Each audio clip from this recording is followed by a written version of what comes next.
Hi everyone, my name is Daniel and welcome back to another episode of the Secret Life of a Student Athlete podcast, where we explore how sports and academics can work together and not against each other. And you may notice Diana isn't here, and as a great super sub, I'm feeling in her very tiny shoes. Nah, I'm crying. She's gonna love that one. Oh man, and yeah, today we're joined with our amazing guest who's a trailblazer, a professional golfer, a scholar, and a global leader. She's the first female professional golfer for Botswana. That's really cool. Wow. I know, right? Thanks. And the proud product of the US collegiate system. So we've got Ouname Mhotsha. Yes. Welcome to the show. Welcome, Ouname. Thank you for having me, guys. It's a pleasure.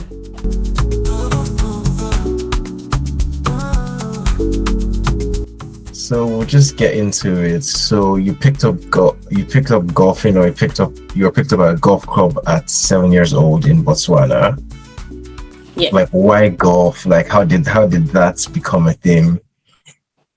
Yeah, so my father used to work at a golf club. And I used to go and wait for him to be done with work.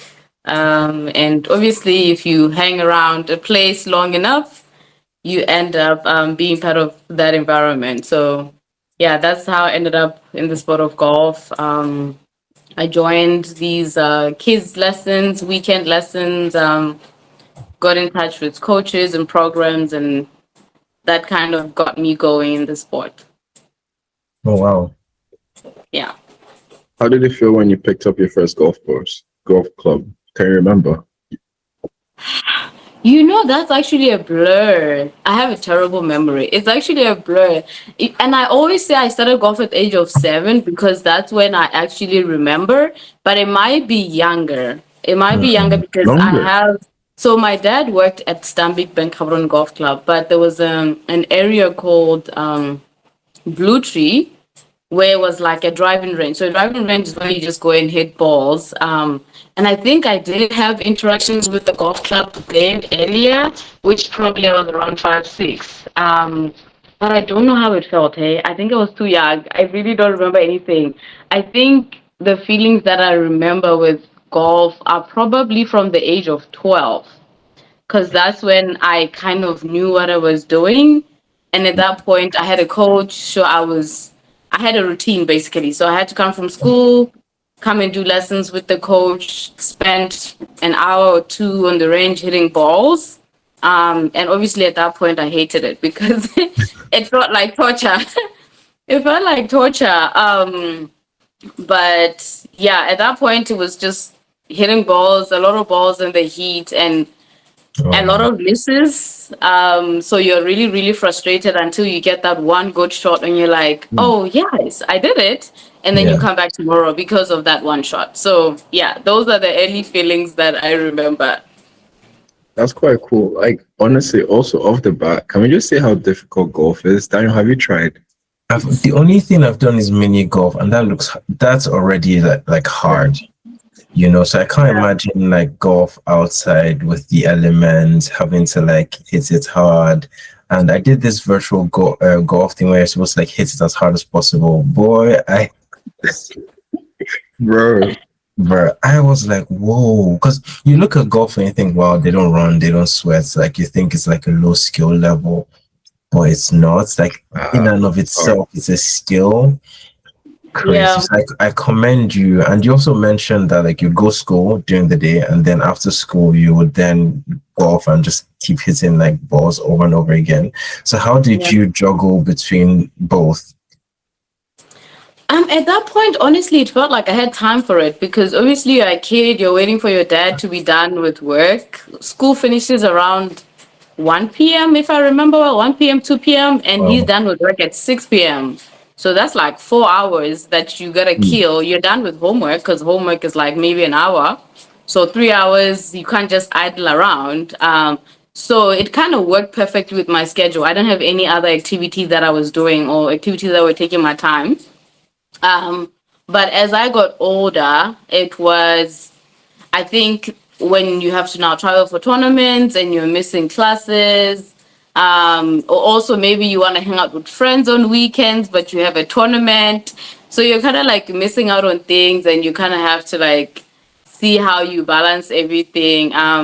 But you just, I think I learned prioritizing things at a very early age. I knew that, okay, I have golf practice after school. So if during study time, if I have time, that's when I'm doing my homework because I really don't have time. You know, I don't really Mm. have ample time like my other age mates or anything like that. So it actually taught me time management at a very young age. So you were doing tournaments in like primary school, secondary school? Oh yeah, yeah. I remember the Oh, first international tournament that I went to. I was probably 13. Yeah. really? Where was this? So this was in Zambia. It was in Zambia. And I remember they took me as a substitute because they could see that I was this young upcoming child. It was actually Prodigy. at that at that time it was a lot of older people that were playing golf. That was the, I don't know, that was the culture and everything, because a lot of them, I guess, they started as a social game, and then obviously they figured, oh, there's national team, so we got to make a national team now, but it's going to be made of adults because that's who's playing. And then this young person comes along, so that I guess to try and keep me in the game, they tried to show me what is possible and what opportunities I can get. So they took me to Zambia with them. I didn't play, but boy, did it do me good, because I think after that I went all out because I met young Mm. people in other countries that were playing. So now I was like, oh, so this is possible. Like I can actually be out there, That's represent the actually national team. I can actually make friends because now I have age mates that I've seen that play golf. So yeah, that trip to Zambia really opened my eyes and really got me fired up. And it kind of just opened me to a whole new world of other golfers in Africa, No, and around the yeah. world. And that's when I actually started watching golf on TV. Yeah.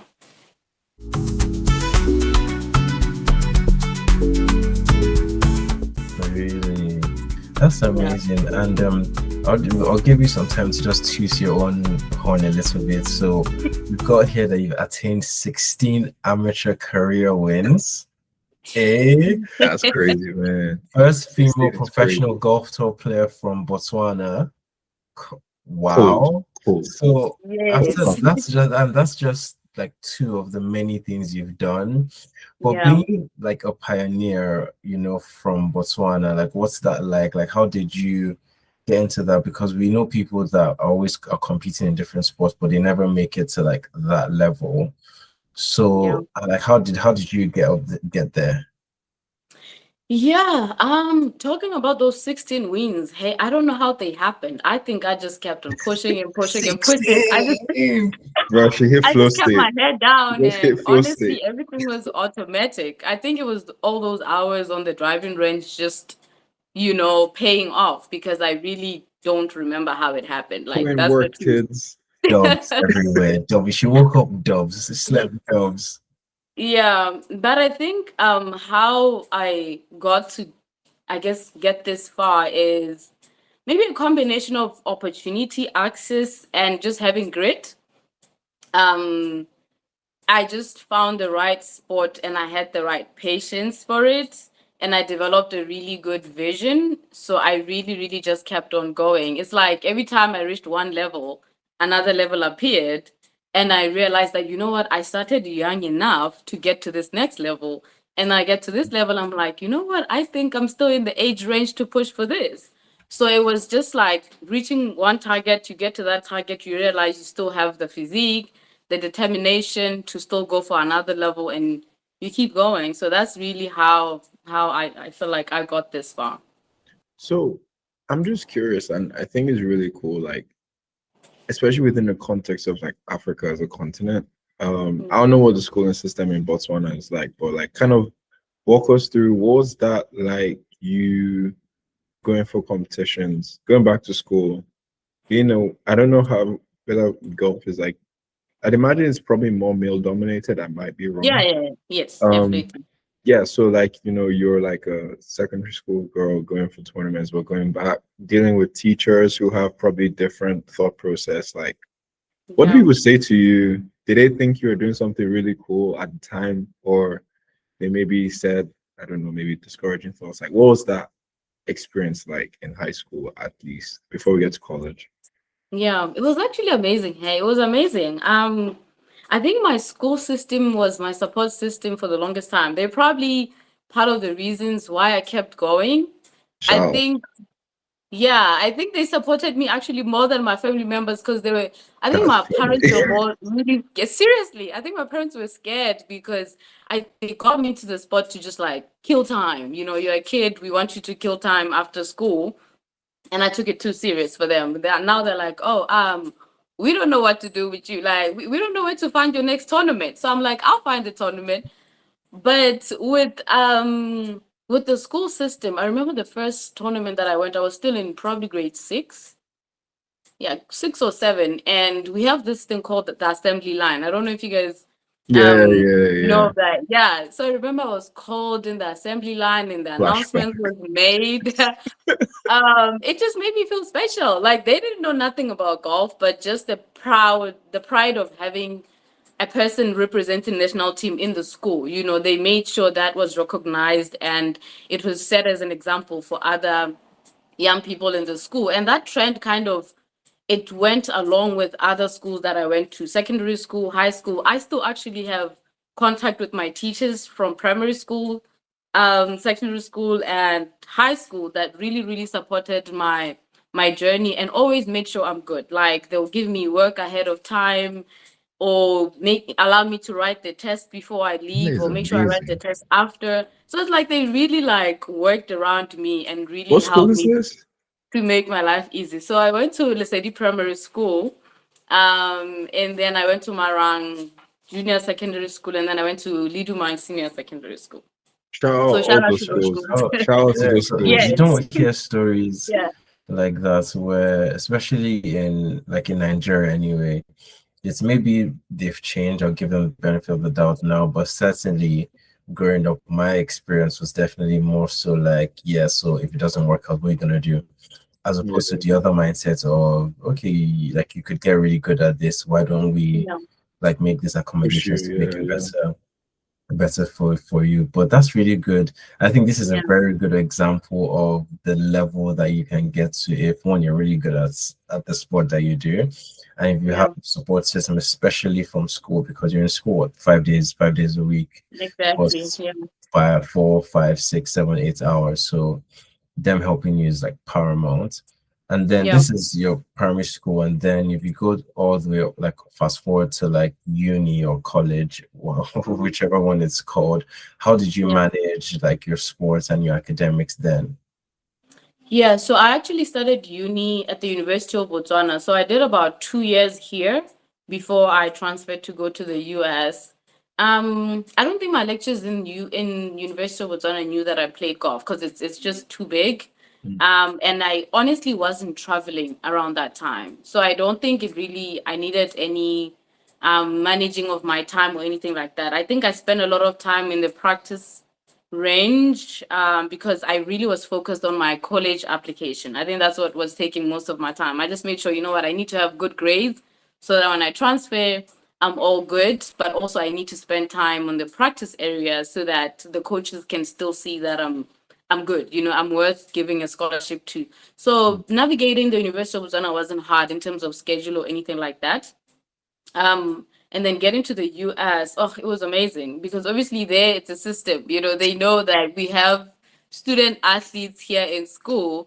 It's a whole thing. It's a representation for their school, like wearing those colors. That's what they want you for, right? That's literally what they want you for. So I felt like I fit right in. I didn't need to explain to anybody that I play golf. It's all over their website. They see it on their social media pages and all of that. But obviously, yes, you still have to do a level of communication with your lecturers to say, hey, I'm going to be out these weeks during the semester because they put the schedule out ahead of time. And then you kind of have to just send reminders around the time that you're gone so that you can get work early or get work after. And then the coaches as well, they communicate with the lecturers to say, hey, we have a student in your class. They might be missing classes with this and this, but also they always emphasize that you're a student before you're an athlete. That's why it's student athlete, right? So Mm. there's a requirement that you need to keep a certain level of GPA to be part of the team. So Yeah, that part was taken care of by just the rules that are in place. So yeah, it was easy. Playing college golf was really easy for me. I feel like it's something that I had rehearsed with all my time in Botswana, but this yeah, time it was automatic because it's a system that already is there. Everybody's doing it. So yeah. that's so cool. You mentioned like driving. I'm just curious, like, what's the furthest you've like? Do What's you? the furthest I can hit? Yeah, yeah, yeah. Ooh, okay. So I think my furthest drive is probably like 240 yards. I know Whoa. I look small, but I can hit it far. I can hit it far.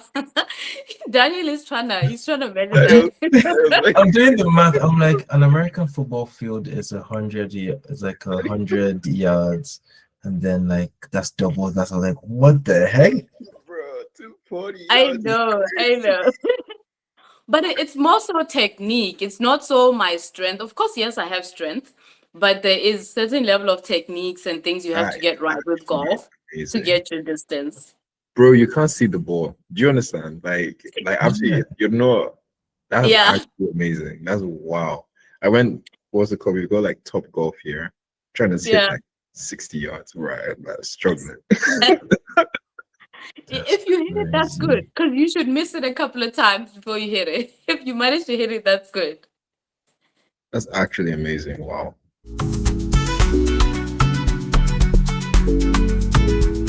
So would you say your journey of being like a student athlete has been, or for lack of a better word, fairly like straightforward? Like the time you put in Botswana before you moved to the US really kind of shaped this journey and made it, I guess, quote unquote, easier than what it would be for like others, like Jordan, for example. Yes, actually. Yeah. Now in hindsight that I think about it, it really actually made it easier for me. Because I didn't like struggle with being homesick and all those things. I think I was just mentally ready for it.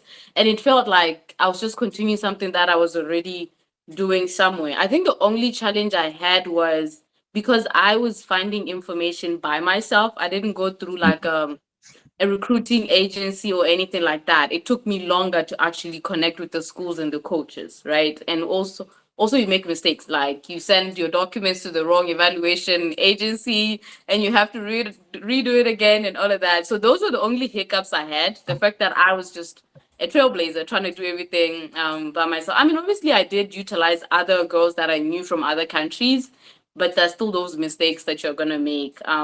But in terms of getting there and adjusting, yeah, it was pretty easy for me. It really was easy. So, like, I've got like so many questions, and I think your story is actually really cool. Because it's also like a different perspective from, like Daniel was saying, like what a lot of people experience in like Yeah. countries in Africa, especially like having support from like school and everything.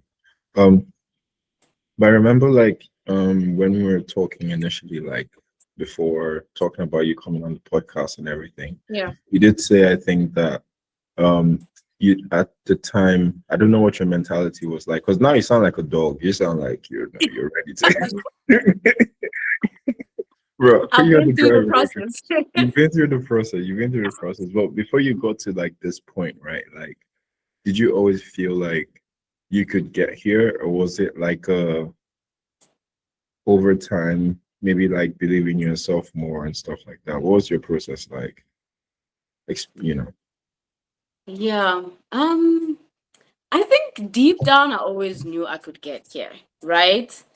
From just knowing my ability to like commit to something, right? From that level, I knew that if I had the access, if I had the equipment, if I had the coaches, if everything was set, I knew I would get there, right? Now the challenge was I didn't have all of that, right? I didn't have all of that. And also I was dealing with people that had not seen a person get that far. So they really didn't know how to support me. So I had to find information and go back to them and be like, oh, yeah, there's college golf and this is the application. And then you work with the government of Botswana. You're like, oh, I found a college. Is there a scholarship I can apply for and all of that, right?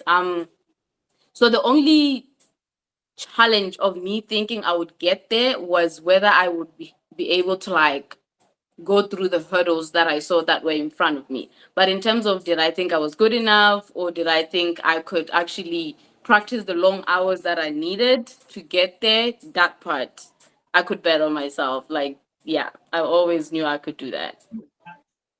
That's so cool. Yeah. That's really, really interesting. Like you've done like so much, and it's actually super, super impressive.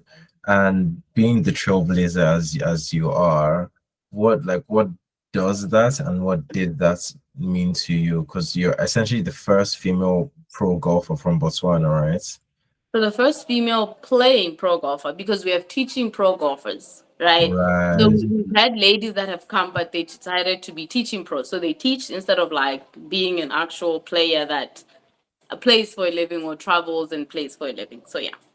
Yeah, and just for context, there's 2.5 million people in Botswana, by the way. And we're speaking to one The of one one of we're one. speaking to 101. So what does that mean for you, or to you rather? I guess now that you're talking about it and I'm having to let that sink, it's actually amazing. It's actually amazing. I don't think I really thought about it. I think like I said, all I was doing was really just betting on myself and the level of commitment that I knew or the level of grit that I knew I could do to get to a certain level. So honestly, it was like I said, step by step. At first, it was like I'm a child, I need to get to the national team. Because first you start with the junior team and then you try and get to the senior national team, which you have big ladies that are playing there, you're just a kid. And then you get to the national team and you meet other African players, and then you learn that there's college golf or there's golf academies that you can go to, and you're like, oh, I think I can get there. I'm good enough to get there. Or if I'm not too far. I can push myself Mm. to get there. And then you get to college golf, and then you realize, you know what, I can actually try for professional golf. So I'm gonna go for it, right? So I think being the first and being the trailblazer, it comes in hindsight for me. And I'm like, I look back and I'm like, oh yeah, I'm the first person to do that. Oh, I did that. But it wasn't like, oh, I want to be the first person to do this. No, it wasn't. It was just really me believing in myself and saying, I think I can do it, so I'm gonna give it a try. Right. But looking back and I'm like, yeah, I did some pretty difficult things to get here. It took a lot of determination and believing in yourself because most of the time it really looks impossible. And the challenges are just a lot, but it's just that believe in yourself that you feel like, you know what, it's going to work out. I'm just going to keep pushing. And it does. So, yeah. And you did this while also, I mean, you did college golf and everything, but like you did this also while handling academics as well. So why was, doing going into academia like important to you? Like getting a degree. Right. So like I said, I've always been a visionary. Hey, I think I've always been like an adult in a child's body. I was thinking like adults as a child.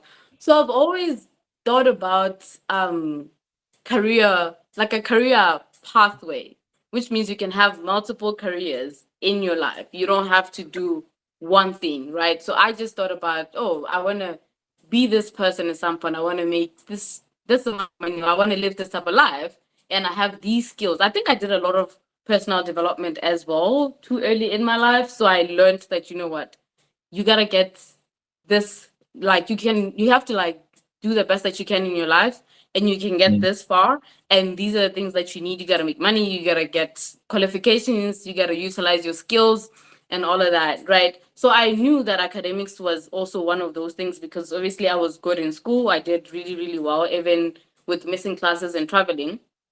But the other thing was I knew that academics could pay for my sport, right? Mm. Because it is an expensive sport, and also being an athlete means people are going to come to you after you've proven yourself, right? You got to get in tournaments and perform. You got to get the right equipment. You got to get the right coach. And if you don't come from an affluent family, that's on you. You have to do that yourself. So academics paid for all of the basic or the fundamentals, like getting a coach, Yeah. getting the equipment, getting the flights to travel, and all of that. I use that as a plan to say my academics are going to pay for my sport until my sport can pay me. So I use those together so that it can all work out. Well, I mean, Yeah. Yeah, like, wow, that's geez. that's amazing. And that's clever. So I presume at the university was you must have been very like a sports scholarship type thing that's how you got there. Is that Yes, yes. correct? Yes. Yeah, so I had a full scholarship to go to Alcorn State University in Mississippi. And then, that's when I finished my undergrad because I went in as a transfer. Mm. And then I got another full scholarship to do my master's at the University of Arkansas in Monticello. I did my undergrad in agriculture economics and my master's in forest resources, which is another career that I have. And it's waiting for me after I'm done with golf. It's probably a Yeah. making money scheme, right? Not scheme, sorry, making money plan. Yes, yes, yeah. So yeah, I worked as an environmental sustainability professional for about 3 years, and that's what funded my golf, and that's what I will go back to once I decide to retire from playing professional golf. This actually is so interesting because like sports and academics are literally interplaying in your life, feeding Yeah, off each other, like helping yeah, each other and helping you to literally where you are now. You're literally yeah, like an example of sports and academics like working together in an yeah, ideal scenario, which is amazing. It is. yeah, It's good. I think this is the ideal state of like a student athlete that you want to see, where the education just keys in directly to the sport and vice versa, which is really, really good.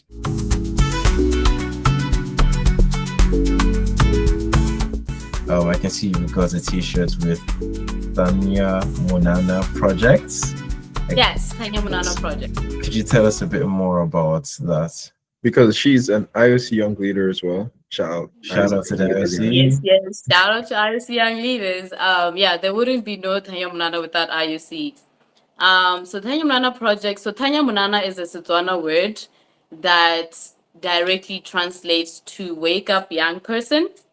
So it was a wake up call to the young people starting in Botswana, but it quickly expanded to other African countries because of golf, right? Because there's not many African young people that play golf in Botswana. So in Africa, I meant.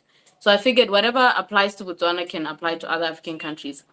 But why Tanya Munana? I realized that golf actually pushed me to be a woke young person, right? So a lot of young people in Africa struggle with unemployment. As qualified as they are, a lot of them struggle with unemployment. And I think most of the time they don't really realize that the opportunities are there. Like, yes, the employment may not be, or you may think it's not there, but I think it's there. I think you just have to be very intentional with your personal and professional development, which is what I did. Like, if you picked up earlier, I said, I knew I could get there. I said, I knew that there's a career pathway. You don't need to do one job all your life, right? You can literally, if you do enough personal development, you know that, okay, I'm good at public speaking, I'm good with computers, I'm good with this. So all those three things open up a whole array of jobs that you can do, right? Yeah. So you can't tell me that you're unemployed. Plus the degree that you have, you really cannot tell me that you're unemployed. So I really, really never believed that I could be unemployed with the skills and the experience that I have. And it's just the same mentality that I'm trying to impact to the young people in Botswana to say, this is how you can think about life as early as possible. And we get to do golf while at it. So the golf part is just really breaking that barrier where a lot of young people think, I can't play golf, it's for rich people, I don't know what I'm going to do at a golf course. Maybe it's too late for me, I can't turn pro. Well, there's many opportunities that you can access through golf. You can do coaching, you can do administration, even as an accountant, you can come work in the golf industry because it's a business sector that needs people like you, or even as an entrepreneur, because a lot of young people nowadays are moving towards entrepreneurship, right? You can offer your services at golf courses and all of that. So it's really just waking young people up to try and shift their mindset towards how they can be intentional about their development and what happens with their life. And also, if there happens to be a golf course in your community, my thing is you have to try and access it, right? However you access it, whatever business or networking opportunities that are there, make good use of them. So yeah, that's what Tanya Manana is about at the base. That's so cool. And I'm just curious, and I'm just prodding. You're super resilient. How did you develop that kind of mindset? Is it from family? Is it like how? Because you said that how I basically when you get, let's say, like a degree and you have like a skill, there's stuff you can do with it. So Yeah, you see opportunities yeah, essentially yeah, Yeah. no in problem. life. You don't see problems. Yeah, So I just thought about yeah, that meme. I don't want peace. I want problem. But you're like, yeah, I don't see problems. Essentially, you just see yeah, opportunities, which is amazing. And it sounds like you've had Very that good since you mindset. were seven, yeah, maybe seven yeah, years old, right? So yeah, how did you develop that mindset? Especially with, I mean, we're from Africa, right? You see a lot of stuff. yeah. And people say a lot of stuff. So how did you develop that mindset growing up? You know what? I think I want to actually give that to golf. I think I want to attribute that to golf because you need a lot of patience for this sport. It takes a long time until you see the results of what you're putting in. And also it's like it never gives you a break. Hey, like you could be on the practice range for an hour, 2 hours, and you probably get like 10 good shots, and you've hit 100 balls, 200 balls, right? You only get 10 good shots out of that, right? So you just have to keep pushing and waiting for that good shot to come, and a lot of things have to align and be in the right position for that good shot to happen. So my backswing has to be right, my stance has to be right, my mind has to be right. I have to commit. Like I could get all the body positions right, but if I don't think I'm gonna hit the ball, then I'm not gonna hit the ball, right? So I think golf really, really set me up for life at a very young. I think I learned a lot of skills that maybe CEOs have to like go to trainings for, but Yeah. I learned it on the golf practice field, right? So yeah, I think I'll give that to golf. I'll Bro, give I Wow. need that to to golf. hit a golf course, man. Honestly, Let's go I golfing. need to find one near me, honestly. Bro, I need to go learn some of these skills. I need to wake up and just smell opportunities wherever I am, honestly. Yeah, Wow. actually, let me give you an example of maybe how I learned about problems being opportunities. So with golf, like when you get on the golf course, right? You're looking at your target, you want to hit your target, you miss it, it goes right, completely right. Sometimes it goes in the bush. And now you have all these obstacles. You have trees, you have this grass that is grabbing on you, and all of that. So you can either see that, oh, that was a terrible shot. I'm probably gonna finish this hole bad.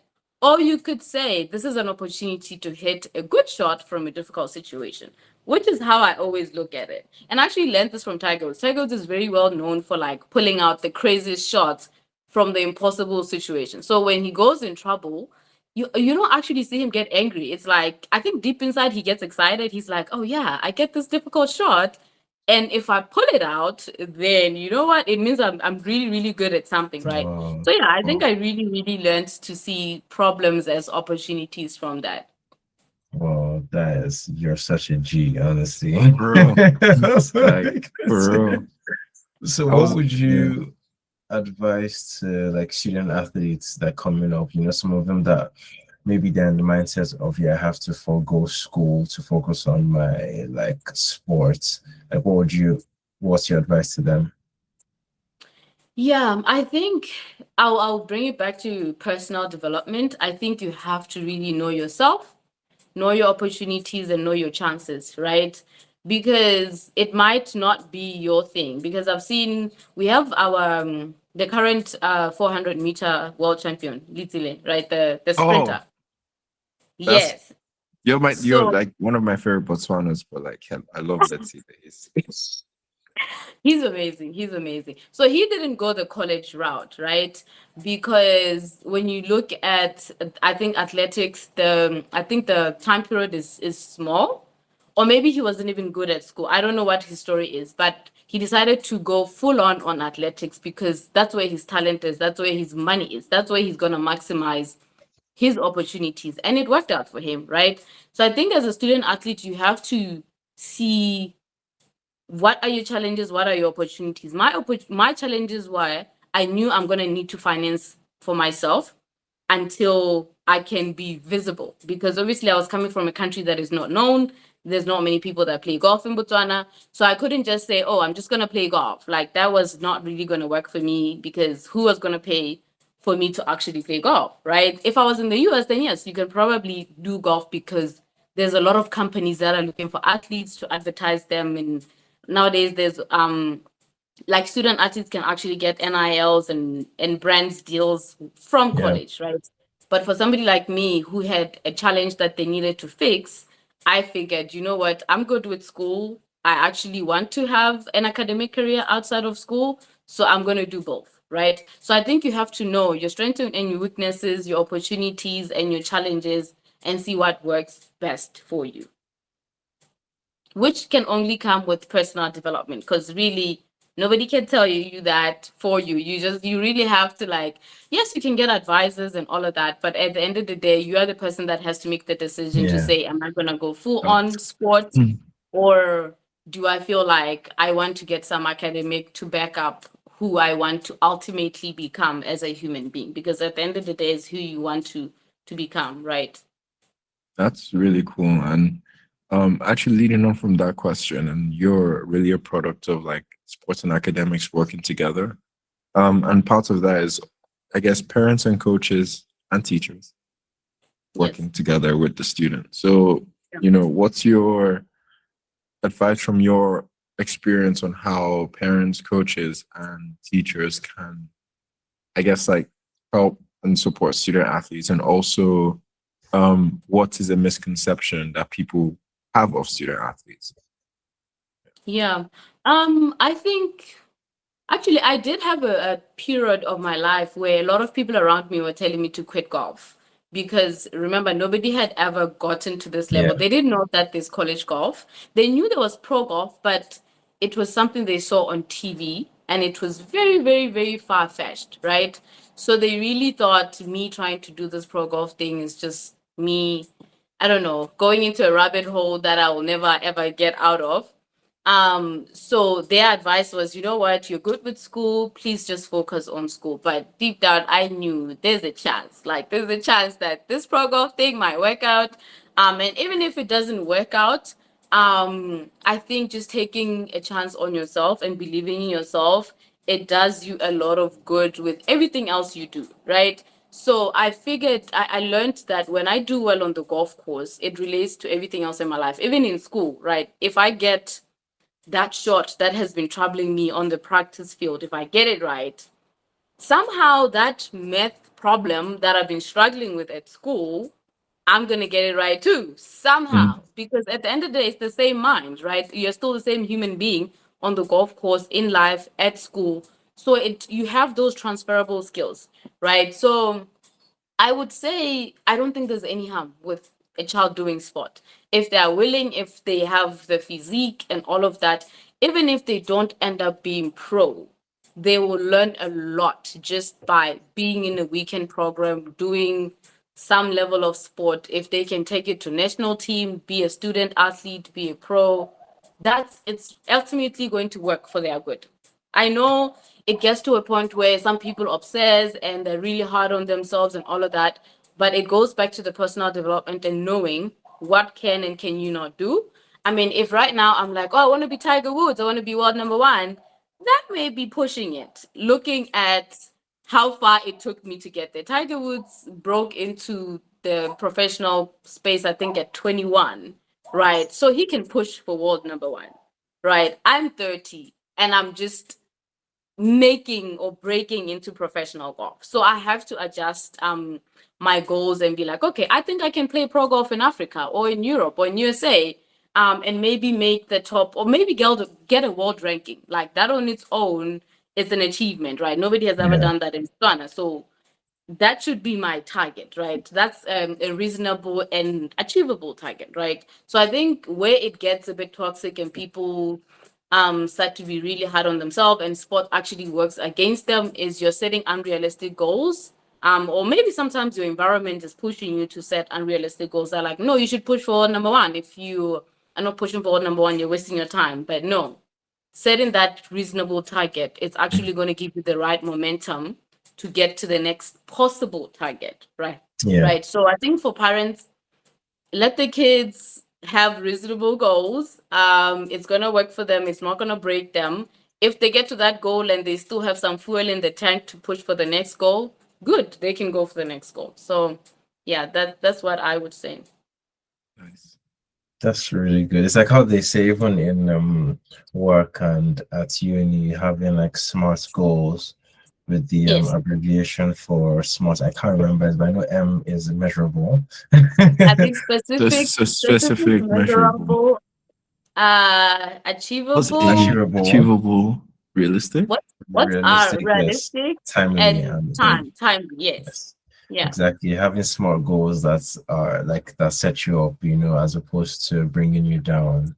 Yeah. Yeah. And but yeah, so it's good to see that education didn't like slow you down, effectively like amplified your student athlete experience. And so all that's left for us to say is just thank you Bro. for reminding us that education can, as you said, amplify your athletic dreams and can just take you Yeah. over the edge. And Yeah. let everyone that's listening, every single person listening, know that Ouname, first of all, is a G. I She's an mean, absolute G. Agree. OG. And Yo, she's you need got to that change dog in her, with honestly. the for she's got that. The thing is, I want to just say something before we close.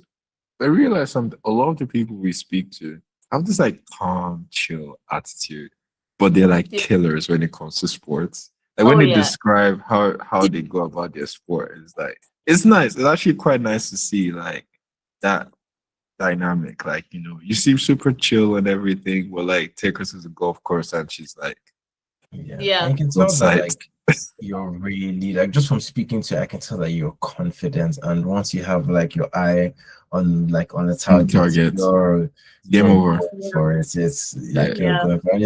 It's really good to see that because it's inspiring. If I was like a, just a student, like trying to like focus on my craft, I would listen to you and be like, whoa, yeah, like if this is my goal, then I have to, Yeah. if I have to be the first person to ever do it, then I will be the first person to ever do it, and it's Yeah. really good to hear that. And so like everyone can see that there's living, breathing proof that you don't have to choose between your education or your Yeah. sports. They Yeah. can both True. work hand in hand. And yeah, so I think we can follow your journey on Instagram. Yes, I have Instagram, Facebook, and I'm now actually using LinkedIn for my golf as well because it's a career now. For the longest time, Yeah. I was using LinkedIn for my academics. But I've gathered the confidence to say, you know what, this golf thing is actually a career, Let's and I'm go. focusing on branding and Yeah. partnerships and sponsorships. So yeah, on LinkedIn you can find information about my Perfect. golf. Yeah, and I wanna just comment about the calm feature that you said about your guest. I call it quiet confidence, by the way. So I think it's the confidence that comes from doing the work, doing the Yep. homework, right? If you know that you've done the personal development, the professional development, you've put in your practice hours when nobody was watching, when nobody needed to push you, it was you who got up out of your bed and went to gym every day. You're automatically going to get the confidence. So bet on yourself enough to get your quiet confidence, and nobody can tell you anything about yourself that you don't already know. Yep, you just let the results speak for itself, just Yes. 16 career wins, come on. One of one. Well, yeah, thank you so much for being here with us, and for everyone listening, thank you for listening as well. And we'll see you at the next episode. Yeah. Don't forget Yeah. to like, subscribe, follow Nami on all Yes, do that, handles. do that. Do Like, that. subscribe, comment, everything, Comments and everything. everything. Yes. Awesome. Thank you for having me, Yes. guys. It's been a pleasure.